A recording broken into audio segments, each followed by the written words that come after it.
out people who do not agree with his decisions. Plus, Americans can expect to see looser COVID-19 restrictions in the coming months. Newswatch starts right now.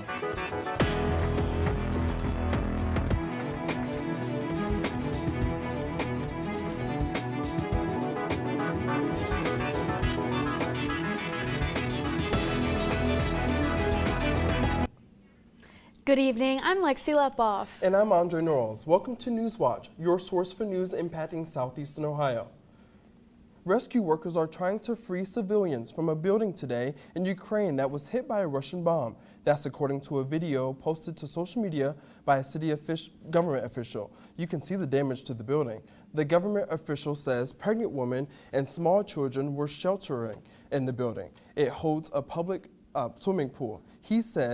He also says there were no military personnel at or near the pool at the time of the strike. No word yet on injuries or casualties. The pool is located less than 3 miles from where a military strike destroyed a theater being used as a shelter earlier the same day. Ukrainian President Volodymyr Zelensky appealed to U.S. lawmakers and to President Biden during an address to a joint session of Congress. President Zelensky wants the U.S. to do more to help his country from Russia's attacks. President Biden responded with new promises of aid, but not everything Zelensky asked for. Karen Kafa reports from Washington. President Joe Biden responding to a direct appeal from Ukraine. The American people are answering President Zelensky's call for more help. In impassioned virtual remarks before a joint session of Congress, Ukrainian President Volodymyr Zelensky expressed gratitude to Biden for U.S. help so far, but asked for more. I wish you to be the leader of the world. Being the leader of the world means to be the leader of peace. Many lawmakers were visibly moved by Zelensky's speech, and references to America's darkest days struck a chord. In one sense, his speech was reminiscent of the stirring feeling all of us had in the aftermath of 9/11. Biden signed off on an additional $800 million in security assistance to Ukraine, including anti-tank missiles and more defensive weapons. But among many lawmakers and at the White House, there is opposition to Zelensky's request for a no-fly zone over his country, fearing it could lead to direct conflict with Moscow. Lawmakers are considering other options. There is bipartisan support for sending a package that includes fighter jets and air defense systems to the Ukraine immediately so that we can have a Ukrainian no-fly zone manned by Ukrainian pilots. The aid announced Wednesday brings the U.S. total of assistance to Ukraine to $1 billion over the last week. In Washington, I'm Karen Kafa. A Kentucky lawmaker's proposal to set up a fund to help refugees from Ukraine and other war-torn countries passed today in the state Senate. Republican Senator Chris McDaniel says the bill was in response to conflict in Ukraine. He says the bill would apply mostly to families displaced by international conflicts. This bill would set up a fund of $10,000 for each family relocating to Kentucky. Funds would go to a max of 5,000 displaced families. That's $50 million potentially going to refugees. Good afternoon, I'm your lead forecaster, Erin Ashley. Looking out your windows right now, you can see that we have just had a beautiful day where we've had very nice weather. We do have some clouds coming up from this system down here in the southeast, but yet again, these have just been as clouds. No rain today. It's been beautiful today because of some 70-degree weather, and some very nice weather as well from the south is pushing up, making us nice and warm. Like I said, this rain is starting to move its way up. We saw a slight chance for rain earlier, but as this kind of progressed throughout the day, it's not something we had to worry about as far as rain goes. It's just been a very beautiful day today. And looking at the weather right now, it's 70 degrees, very fair outside, partly cloudy. We got winds coming from the south at 10 miles per hour. We got a bit of a breeze going on, a little bit chillier than 70 degrees, but again, since it's 70 degrees, got some beautiful weather throughout the rest of the day and across our area as well. We got 68 degrees in Athens, 68 degrees, up here in Lancaster, and then even over here in Parkersburg, it's even warmer at 70 degrees. I'll talk about when we might see a little bit of rain later in my full forecast, but for now, back to you, Lexi. In an address today, Putin denounced Russians with a Western mindset, calling them traitors. Да, безусловно. Obviously, the West will try to rely on the so-called fifth column, on national traders, on those who earn money here with us, but live there. And I mean live there, not even in the geographical sense of the word, but according to their thoughts, their slavish consciousness. A Russian TV editor is facing backlash after Putin threatens after she spoke out against the war during a national TV broadcast. Marina Ovsyannikova has already been fined about $300. Her defiance was celebrated around the world as an act of bravery because for 6 seconds she took a stand against the propaganda surrounding the Russian people. In her first TV interview since the protests, Ovsyannikova tells CNN's Christine Amanpour that her own mother believes all that disinformation and how she overcame her fears to act. No, I don't feel scared, but at the moment, of course, I feel a huge burden of responsibility, and I realize that my life has changed irrevocably, but I'm hoping that I won't face criminal charges. Closer to home, on the flip side, candidates running for Ohio's U.S. Senate seat are facing scrutiny for ties to Russia. Most of the complaints are with Ohio Republican Party Chair Jane Timken. Her husband's family runs a company that does business in Russia. Other candidates facing scrutiny are J.D. Vance and Mike Gibbons, who also have links to business deals in Russia. That could become a vulnerability in the primary. These candidates are all running to succeed. Rob Portman. And coming up, COVID-19 case numbers are expected to trend downward in the next few months. And national overdose rates are rising. These stories and more when Newswatch returns.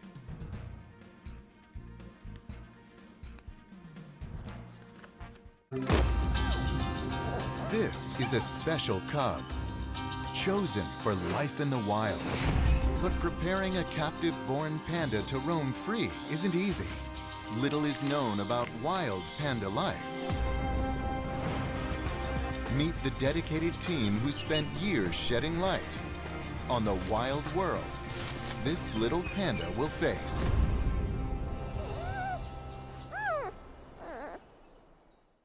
For millions of years, the burren has accumulated clues for us to interpret. Stories emerge from the black depths of the past into the light of the present. These stones can speak because an ear is there to listen. This bone, it just changed Irish human history and presence on our little island forever.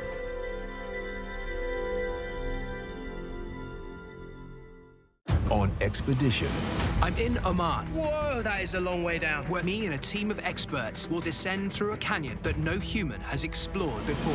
Flash flood through here right now would be the most dangerous thing in this canyon. This is not the place to be trapped. I'm burning through the ropes. Hey! This is incredible. This is not on any map. There's no guidebook. This feels like I've just uncovered some extraordinary treasure.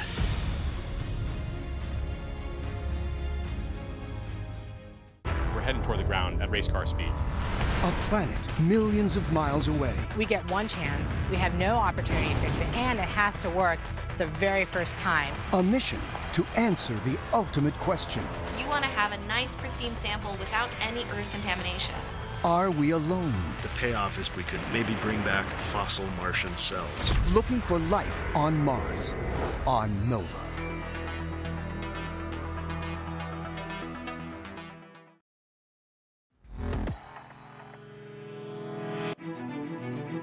Kentucky Governor Andy Beshear vetoed a Republican-backed measure. It calls for an end to Kentucky's COVID-19 state of emergency. The Democratic governor said today the proposal would take food off the table for about 500,000 Kentuckians. Supporters of the measure say ending the state of emergency would be a signal that life in the state is going back to normal. Beshear says the measure would cut food stamps benefits by about $100. He says the federal government can only provide the extra benefits to states with an emergency declaration related to COVID. The Senate voted Tuesday to repeal the federal travel mask mandate. 8 Democrats crossed the aisle to support the measure, while Republican Senator Mitt Romney sided with the Democrats in a 57-40 vote. Kentucky Senator Rand Paul used something called the Congressional Review Act to force the vote. The rule allows senators to overturn federal agency regulations with a simple majority vote. The action comes after the Biden administration announced it would extend the mask mandate on public transportation through April 18th. Many states and cities have been lifting their mask mandates as new COVID cases continue to trend downward. The measure must now pass through the House before it can make its way to President Biden's desk. The Democratic-led House is not likely to approve it, and if it did, Biden would probably veto the resolution. The repeal comes as the Centers for Disease Control and Prevention expects COVID-19 deaths will continue to decrease. Officials there predict about 20,000 people may die from the virus over the next 4 weeks. That's the lowest fatality forecast thus far, and it comes as deaths from the virus have fallen for 5 straight weeks. The CDC also says COVID hospitalizations will also likely drop from now through mid-April. According to the Department of Health and Human Services, there are nearly 24,000 people currently hospitalized with COVID-19. Annual drug overdose deaths have reached another record high in the U.S. There were an estimated 105,000 drug overdose deaths in the 12-month period ending October of last year. That's according to preliminary data from the U.S. Centers of Disease Control and Prevention. In the 12-year period, about 2/3 of the overdose deaths in the U.S. involved synthetic opioids like fentanyl. It's a stronger and faster acting drug than natural opioids. And over the past 2 years, the number of overdose deaths, including synthetic opioids, has nearly doubled. A man accused of threatening employees of a Huntington Advanced Auto Parts store and holding them hostage yesterday afternoon has been arrested on kidnapping charges and robbery charges. Witnesses told Huntington police 35-year-old Eric West went into the store and locked the front door. WSAZ reports West is accused of holding employees hostage and threatening them with a car battery as he started taking items from the store. Officers say West used the store's phone to call 911 and stated he had 2 hostages inside the store. When an officer arrived at the scene, West exited the store and was placed into custody. Huntington police say no one was injured during the incident. The Federal Reserve is raising the federal interest rate. That story still ahead. And will rain dampen your St. Patrick's Day plans? I'll talk about it in my full forecast, but for now, take a look at stocks of local interest.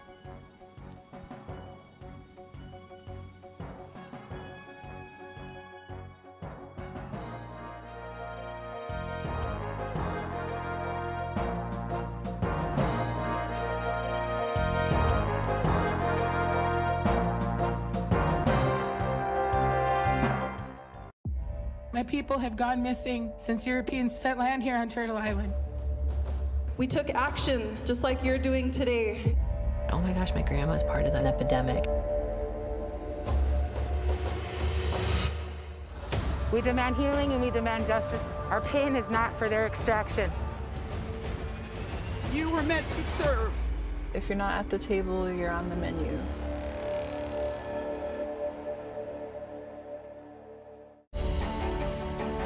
Thanks to viewers like you, we've been able to tell America's stories on this PBS station. Help us continue to tell these stories now and for future generations by including this station in your charitable plans. Supporting this PBS station through a charitable gift annuity is easy. To find out more, call the number on your screen or visit this website. Thank you. On expedition. I'm in Oman. Whoa, that is a long way down. Where me and a team of experts will descend through a canyon that no human has explored before. Flash flood through here right now would be the most dangerous thing in this canyon. This is not the place to be trapped. I'm burning through the ropes. Ow! This is incredible. This is not on any map. There's no guidebook. This feels like I've just uncovered some extraordinary treasure.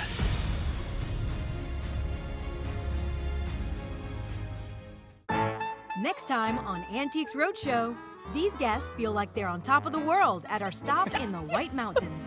That's exciting. Wow, Wow. The Who is one of the greatest bands of the 20th century. We've got small concert, small town, big band, and backstage. You can't get better than that. It's Antiques Roadshow, next time from the Omni-Mount Washington Resort in New Hampshire.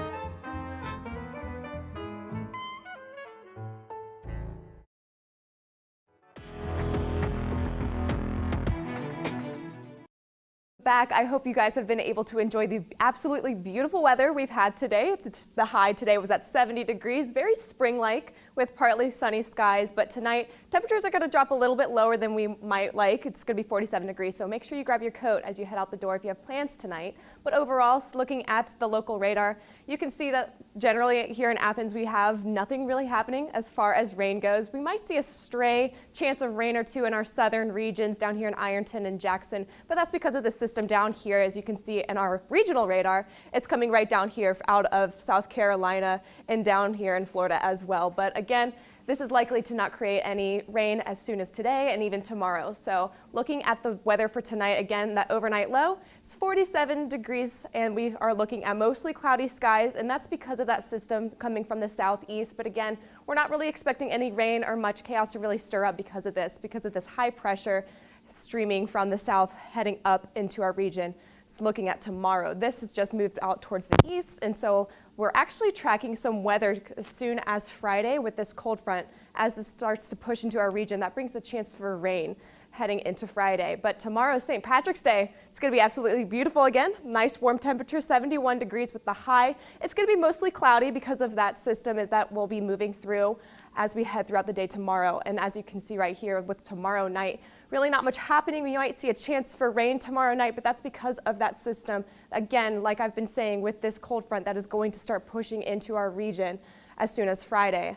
As like I said, we got a cold front moving through, and that's going to create some rain chances on Friday. And so looking at the convective outlook, you can see right here by this green right here, that's actually going to indicate some marginal chances for thunderstorms. That's because of that nice moist air that's moving up from the southeast in combination with that cold front that's moving through. So that combination is going to create the chance for some thunderstorms. Nothing too severe for our region, but if you hear a crack of thunder or two on Friday, that is because of that cold front moving through. But overall, we're going to see some rain in our entire viewing area as soon as Friday. 40% chance of rain showers, and on Saturday it's going to increase to 60% showers with a temperature of 57 degrees. Looking into the weekend, you can see that those temperatures are going to start dropping on Saturday. Actually, that's because of that cold front. But Sunday, temperatures will rise again due to a high pressure system we can expect. And looking at the 7-day outlook, you can see that conditions are expected to dry up, and by the beginning of next week, temperatures will rise again close to 70. 69 degrees is the high for Athens on Monday, and we're looking and tracking a chance for some rain as soon as Tuesday again. I'll throw it back over to you, Andre. Well, I gotta enjoy the nice weather while I can. Thanks, Aaron. For the first time since 2018, the Federal Reserve is raising interest rates by a 1/4 percentage point. The Fed also hinted more increases are ahead this year as it works to control rising inflation. The move comes despite the growing economic uncertainty in the U.S. caused by the war in Ukraine. Jen Sullivan looks at what higher interest rates could mean for your wallet. Goodbye ultra-low interest. The Federal Reserve is raising interest rates by 1/4%. Ongoing increases in the target range will be appropriate. Fed Chairman Jerome Powell making the announcement on Wednesday, saying it's a necessary move to combat soaring inflation, despite the war in Ukraine, supply chain delays, and COVID-19 still darkening America's economic horizon. The American economy is very strong and well positioned to handle tighter monetary policy. The idea is that as borrowing costs rise, consumers will spend less, and ultimately lower demand will bring prices down to more normal levels. Interest rates stayed low throughout the pandemic to help the economy recover. But now that they're rising, financial experts say the impact will be felt widely, from credit cards to car loans. Getting loans, getting refinancing, getting your first mortgage is going to be a lot harder as these interest rates go higher. Here's a breakdown of what you can expect. First, when it comes to credit cards, because most have a variable rate directly tied to the Fed's interest rate, Experts say prepare to see your annual percentage rate rise. If you have, excessive credit card balances, you really want to try to address that and get that down as fast as possible. Also, home loans will be impacted. Experts say both long-term fixed and adjustable mortgage rates could likely climb. And finally, some private loans with a variable rate could also be impacted. Experts say now may be the best time to look into refinancing. For today's Consumer Watch, I'm Jen Sullivan. The Fed's announcement comes as food and gas prices are soaring to record highs. Data from the Bureau of Labor Statistics finds consumer prices rose 7.9% in the year ending in February. That's the biggest increase since January of 1982. Austin Powder Company in Ohio is upgrading their facility to comply with the Clean Water Act. The plant received a complaint that alleges the facility has had hundreds of pollutants discharged in violation of limitations placed upon them by the Environmental Protection Agency. The company will pay a $2.3 million civil penalty as well. This agreement will improve water quality in Raccoon Creek and Elk Fork, which lead to the Ohio River. It is also expected to reduce pollutant discharge from the Red Diamond plant into these bodies of water by about 84,000 pounds annually. The legalization of sports betting won bipartisan backing today, the measure that cleared a House committee in Kentucky. The bill is not a law yet and has to pass the chamber to be cleared in the final days of the legislative session. Similar measures have died in previous years. However, leading supporter Representative Adam Koenig is hopeful the outcome could be different this year. Koenig says the measure would regulate any activity that already exists. Estimates indicate millions are wagered illegally on sports every year in Kentucky. The Family Foundation, which opposes expanded gambling, showed opposition to the bill. Ohio baseball is back at Bob Wren Stadium right now, trying to get back in the win column. We have updates on that game and more after the break.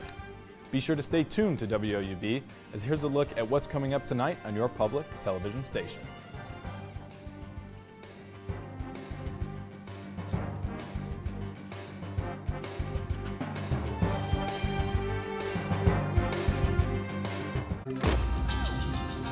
This is a special cub, chosen for life in the wild. But preparing a captive-born panda to roam free isn't easy. Little is known about wild panda life.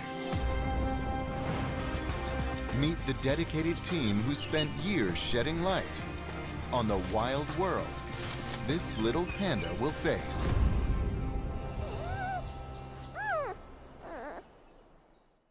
Heading toward the ground at race car speeds.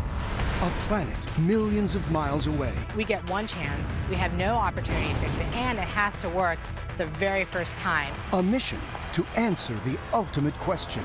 You want to have a nice, pristine sample without any earth contamination. Are we alone? The payoff is we could maybe bring back fossil Martian cells. Looking for life on Mars, on Nova.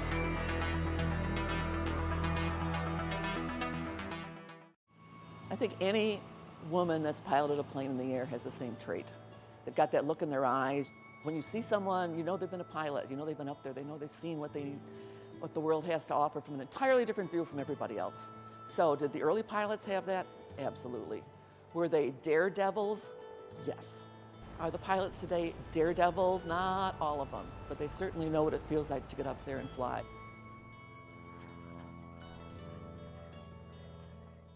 On expedition. I'm in Oman. Whoa, that is a long way down. Where me and a team of experts will descend through a canyon that no human has explored before. Flash flood through here right now would be the most dangerous thing in this canyon. This is not the place to be trapped. I'm burning through the ropes. Ow! This is incredible. This is not on any map. There's no guidebook. This feels like I've just uncovered some extraordinary treasure.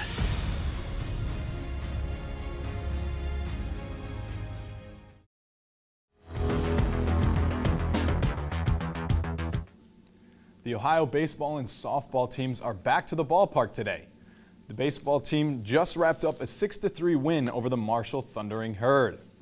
Brendan Rodder got the start for the Bobcats and gave up a run on a single up the middle from Herd outfielder Cole Williams. That gave Marshall an early 1-0 lead. Later in the bottom of the 5th, Spencer Harbert hit a line drive screamer over the left field fence for a home run to tie the game at 1. The Herd threatened with runners on the corners in the top of the 7th, but were unable to score. In the bottom of the 7th, 2 runs scored off an error for Ohio, and A.J. Roush hit a double to plate another to give the Bobcats a 3-run advantage.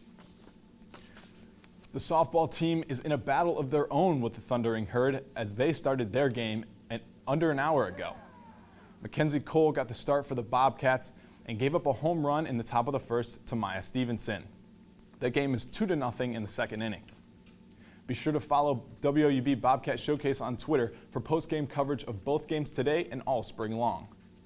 The 2022 Division I Wrestling Championships are set to begin in Detroit, Michigan, and 2 Bobcats will compete. Redshirt sophomore Jordan Slivka takes on Derek Hauschlong from Northern Iowa in the first round of the 157-pound bracket. Competing in the 174-pound bracket is true freshman Sal Pirine. Pirine takes on the number 6 seed Dustin Plott from Oklahoma State. The first round begins tomorrow at noon. The tournament runs through Saturday when a national champion is crowned in every weight class. Major League Baseball ended its lockout last Thursday, and some big names have been on the move in free agency and in trades. A team that has been very involved in those moves is the Cincinnati Reds. It started Sunday when they traded away all-star starting pitcher Sonny Gray and minor league pitcher Francis Peguero to the Minnesota Twins for top pitching prospect Chase Petty. Then Monday they sent third baseman Eugenio Suarez and 2021 all-star outfielder Jesse Winker to the Seattle Mariners for 2 pitchers, outfielder Jake Fraley, and a player to be named later. And earlier today, they sent big left-handed reliever Amir Garrett to the Kansas City Royals in exchange for Mike Minor. The Reds certainly look like they are cleaning house to start a rebuild. The newly named Cleveland Guardians have been close to dormant since the lockout ended. They made a subtle move in signing catcher Luke Maile to a major league contract, but there's not much to speak of other than just rumors. Some good news for Cleveland is that they will have Terry Francona back in the dugout for the 2022 season. Francona left his managerial spot in July last year for health reasons, but is ready to go for the 22 campaign. This is the 10th summer as the skipper for Cleveland, and last year he surpassed Lou Bordeaux as the winningest manager in franchise history. Wow, so from your segment, I'm a Cincinnati fan, and sounds like I shouldn't be this year. What do you think? Yeah. Trading away basically your ace, and they're going to lose 2 all-star outfielders in Jesse Winker, who we talked about a little bit earlier, and Nick Castellanos, who is leaving in free agency. It looks like they're going to be losing for a couple years. Oh, no. At least we have the parade to look forward to, right? That's true. Yeah, absolutely. There is an increase in the number of bald eagle nests around the state. A new report finds the number of nests across the state has jumped to just over 800 from 100 in the past 9 years. ODNR spokeswoman Jamie Emmerich says public support and a reduction in water pollution has helped the bald eagles rebound over the last decade. Emmerich says ODNR got 2,500 reports from Ohioans on nesting activity, giving the department a chance to find more nests that can't be seen by helicopter. ODNR says the largest cluster of bald eagle nests are located along the Lake Erie shoreline, where conditions are more favorable for eagles to learn how to fly and find food. And might I remind you to enjoy the weather while you can, because that rain will start to move in as soon as Friday. But for right now, tonight's going to be 47 degrees with mostly cloudy skies. And tomorrow we're going to look at a 71 high. Looking at tomorrow, and then again those clouds will roll in, and that will bring that chance for rain on Friday. And looking again at the convective outlook, just expect maybe a crack of thunder or 2, but nothing too severe as we move into the weekend. We are looking at a 60% chance of rain on Saturday, but clouds will start to move out as soon as Sunday. So Andre, you'll want to be sure to enjoy St. Patrick's Day as you can. Gosh, I didn't wear a jacket today. I'm not going to wear one tomorrow, but good thing I brought an umbrella a couple days ago. I didn't have one for 2 years. That's crazy. I know. 2 I know. years? I know. Thanks, Erin. Oh, yeah. And that does it for our broadcast this evening. Thanks for watching. I'm Lexi Lepoff. And I'm Andre Neuros. Stay tuned for PBS NewsHour coming up next. And remember, you can always find the latest news anytime at WOUB.org. Have a great night.